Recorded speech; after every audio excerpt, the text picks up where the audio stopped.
Hi, this is Dr. Cairns, and welcome to week 5. It's hard to believe we've already passed the halfway mark of designing compensation and benefit systems.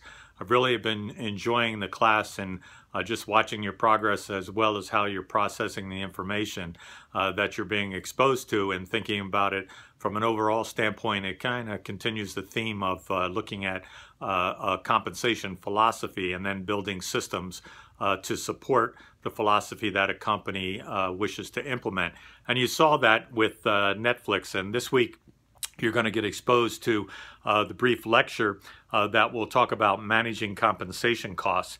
And it's another avenue that where Netflix made a decision, a thoughtful decision, that they were going to pay greater than the marketplace. And then they also implemented other strategies, which I'll talk a little bit about on the stock option pieces to it. So this week we'll continue looking at those aspects, and then there's also in your discussion you'll be looking at tying and linking the compensation, how you can differentiate it to achieve certain performance metrics, and just kind of think about that as well. But that's coming up this week. So let me talk a little bit about the Netflix case study that you had, and I really enjoyed reading all your analysis associated with that and looking at the various aspects and whether or not it achieved and accomplished all the things that Netflix wanted. And of course, not everything was accomplished, and actually one of the elements of looking at their employee turnover was pretty massive when you consider they're overpaying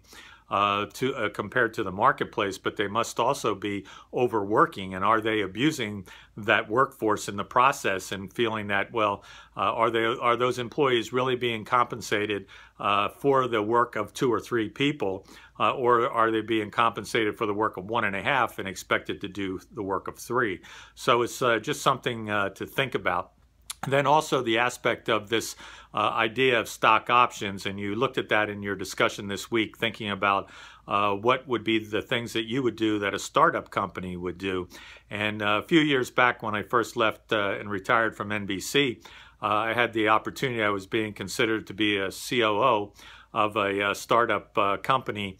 And at that time, they had about 7 people. And most organizations as a startup are going to be built from the top down, and or they're going to need to deliver a product and other sorts of things. And when I went to Homeland Security, that was actually taking agencies that existed and then building a structure, a headquarters above that. So I saw both. And so at the time, Homeland Security went from 0 to 200,000 employees, literally not quite overnight, but within a span of a couple years, and they built their headquarters function on the fly, and that allowed for thinking about, could they incorporate some startup ideas, and they tried to incorporate those, but they also had some difficulty having it being accepted because there were workers that had trouble adjusting to some of these new concepts like pay for performance.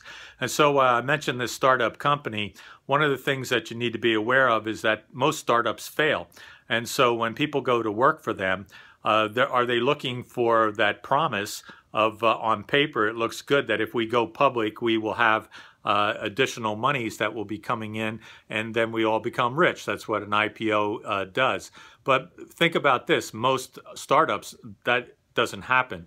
So one of the things that does occur is that people tend to want compensation. They want the money, the cash up front. And yes, they will take a promise for something later on, but they're really not looking for as much innovation as you might think, at least at the outset, until that organization turns the corner and then succeeds. So just something to kind of think about when it comes to incorporating that. And then you can look at larger companies, and the trouble they have is that they have a bureaucracy baked in, and it's really hard to change. And so you had some exposure looking at, say, more of this customization of benefit packages, and you're going to see more of that taking place with the larger companies who will be able to make switches. I am retired under General Electric Company, and they actually did away with all retirees' health care benefits. And when the ACA came in, the Affordable Care Act came in,